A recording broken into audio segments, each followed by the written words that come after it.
We pulled him away, Rod.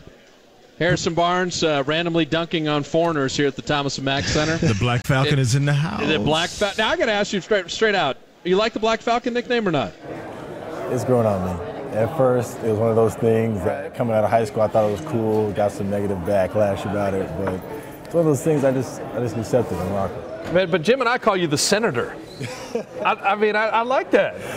I like that one too. He always used to tell me right when I got drafted that I came in with this suit. He's like, "Oh, wow, you look like the Senator." And then he just kept going with that same theme for the rest of the year. Well, Rod Brooks and I are unabashed Harrison Barnes fans. So Rod's hanging out in the studio, and he said, Harrison Barnes is going to come on the show. How do you get him to stop lifting? Because the work ethic. Every time we try to get you on the show, hey, what's Harrison doing? He's working out. Working out. Yeah, I just always try to stay sharp. I know that last year was a lot of fun. We were able to win, and who doesn't like that feeling of just going to the playoffs, winning? You just want to continue that feeling. But a seventh pick, Rod, could probably just hey, I was a seventh pick.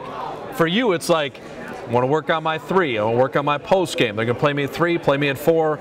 I mean, you can't teach that. If guys want to get better, you're using the summer to do that. Yeah, I mean, the summer is just such a great time, not only just to get better, but just to hang out with teammates. I mean, we have guys like Steph, we have guys like David who cut their vacation time short to come out this summer. They come support us, come support the guys who are playing like Draymond, Kent, Scott. So it's good to just have that team camaraderie and really just be around each other. Hey man, take us through that last series, because to me, that was when you introduced yourself to the NBA and to the NBA watching public. I mean, you had some games where you surprised people in terms of what you were able to do offensively. And obviously the Spurs were saying, hey, listen, we're going to give it to this young rookie, and if he beats us, he beats us. And you got to him a couple of times. When you saw that opportunity opening up for you, was it instinctual for you to be aggressive in that regard? Man, at that point in the season, we were just playing. I mean, in the Denver series, coach just said, I want you guys to go and just ball out. So that was just what we were trying to do, just go out there, have fun. It wasn't, coming into games thinking, oh, I need to go score, 20, I need to score 10. It was just guys going out there, vibing off each other, playing off each other, and, luckily I was able to have some good games. So do you send apology notes to Anthony Randolph and Nikola Pekovic? I mean, is it like when you do a guy like that, I mean, is there it, because that was wrong. I mean, poor Anthony Randolph, you took him out to the three-point line, dunked on him once, then came and 180'd on him again. That's not nice after a while. I'm always thinking about next year and if they're going to return the favor. I know they might try to light me up on a couple of illegal screens, they have offensive rebounds, so I'm always keeping in mind of that. But it is something where Rod and I have laughed about this. You get these scouting reports in the draft. Well, this guy could be Glenn Rice. He could sit outside and shoot all the time. You're the most athletic warrior. You finish the best on the break. You can put it on the floor, and when you do get to the rim, you can do some crazy stuff on top of people. That was never mentioned kind of in any of the scouting stuff. I mean, were you holding that back in North Carolina, or just the NBA game tailors to that, or what? A lot of that credit goes to the coaches. I mean, right when I was drafted, I was in the gym the next day, and they were there, videotape my workouts, helped me get right, helped me improve my game. Obviously, my strength coach at the time, Robin Pound, who got me ready for the draft, athleticism was a big knock for me. So we definitely wanted to work on that, make sure I, tested right at the combine, make sure I was able to take that into the season. So I wouldn't say it was anything like, secretive or something I was hiding back. It was definitely credit to the coaches that definitely worked with me. Yeah, I mean, Rod, it was an ugly moment after that dunk over Pekovic. You see Harrison circle back to run back on defense, and he says, I have your athleticism right here. I mean, that was, I saw it. Most people didn't see that. I mean, that's a little unusual for you. Yeah, I said some things probably out of context. After that dunk, Carl was over there, the hype man, gassing me up. But it was one of those things, you always remember. Team USA is here. And Klay Thompson, Harrison Barnes, an opportunity to maybe potentially be on World Championship or Olympic teams. That's quite an honor. I mean, when they start picking those guys to come here, now is that like a week-long thing, or when does that work out? It's a 4-day camp with the scrimmage at the end, but just to be invited is a huge blessing. I mean, I always watched USA growing up, and that was a huge thing to always be an Olympian.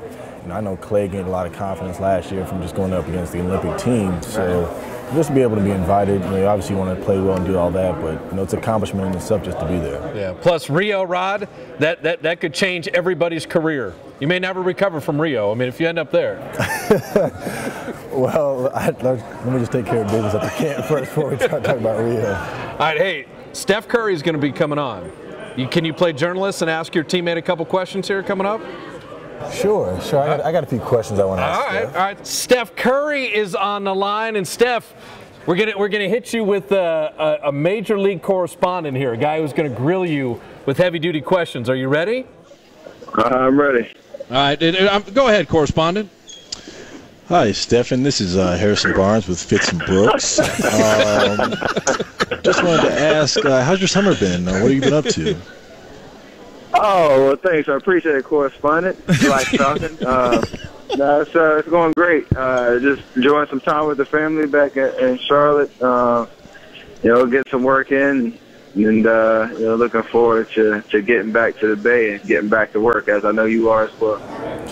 Now, Steph, talk to us a little bit. I heard you have a trip overseas. You're going to Tanzania, is that correct? Tell me a little bit about that. That's a great question. Yeah, I'm going to Tanzania at the end of the month. Well, no, throughout the course of the season, every three I hit, I was raising money for bed nets to prevent malaria. So we're going to Tanzania to a couple refugee camps to hand out the bed nets we raised throughout the course of the season. So it should be an eye-opening trip and hopefully real productive, getting those nets where they need to be. Yeah, I mean, Steph, you actually slacked off this year because only breaking the NBA record for threes in a season, there was not enough donated for the bed nets, right? I mean, that's 272. That's you got to make a few more this year since you made more than anyone in the history of the league. Exactly. Give you something to push for next year. Yeah, get that round number. Get that 300. Put it that way. There you go. All right, so we're having a little fun with Harrison Barnes here, Steph. We can't figure out when he stops lifting and or stops growing. I mean, this guy started as a small forward, and every time we try to get him on the show, he's always pushing weights around. I mean, as a team captain, are you keeping an eye on this youngster? Yeah, well, he came to Charlotte. He's a real popular guy now, so he was doing his nationwide tours with the NBA and all that. So they made a stop in Charlotte. He hit me up and wanted to go, to my high school and work out. So went out early in the morning, went over there, and he was lifting, running on the track, getting shots up. So that was just a little, tidbit of what the work he's been putting in over the summer. I know the gym that the Warriors are using in Vegas, the high school, they're tired of seeing him in the gym. So it's been good. So Steph, I mean, tell people Andre Iguodala. I mean, you know him a little bit. What does that mean as a point guard to have Harrison Barnes on one wing, have Iguodala on the other, have a guy that can rip and run like that, yourself, Klay Thompson? I mean, I would imagine as a guy who has the ball in his hands a lot, this is pretty exciting. Oh, for sure. We have options. We're versatile. Andre can handle the ball in spurts for us, and I can play off the ball. We can have Andre playing the 4, Dealey at the 5. I mean, there's so many different options coach has to execute on both ends. So we're excited about it. And, to add a vet like Andre, it's a big difference with the guys that we have on our roster that are developing, like you, Harrison and Klay.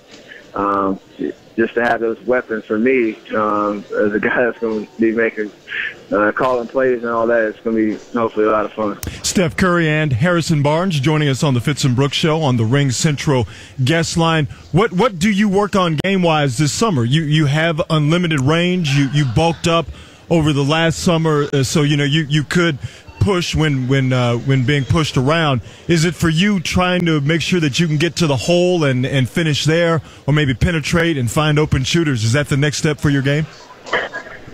Yeah, I mean, it's just continue to do what I've done well, as consistent and hopefully better, shooting the basketball and making plays, but trying to find a way to get to the free throw line a little more frequently. That'd be huge. We have shooters that can space the floor, and we'll have lanes to attack, be able to draw contact and get us into the foul bonus, quicker in games. It will help us a lot, I think, to be more consistent on the offensive end especially down the stretch and in the playoffs where we expect to be.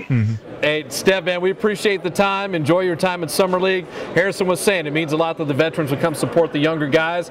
You're a Team USA guy. Clay and Harrison going to be potential Team USA guys. I mean, it's just exciting stuff in Vegas, not only for you individually, but the Warriors, man. We'll see you over here at Thomas & Mack in a little while. Sounds good. All right, man. Good to hear from you. How'd you do, correspondent? You do all right? Did you make it through? Not bad for my first interview. All right. I need to get a little better. Hey, listen, Harrison, I don't have athleticism to spare, so this is the only job I got. I don't need you coming in on my territory, okay? I'm working on this side, all right? You just stick to the hooping and working out. Just please don't take my job. Oh, no, I need to learn from you. Oh, God, that's the saddest thing I've heard all day, man. Harrison, we thanks for appreciate stopping you, by, brother. man. Appreciate it. Really good.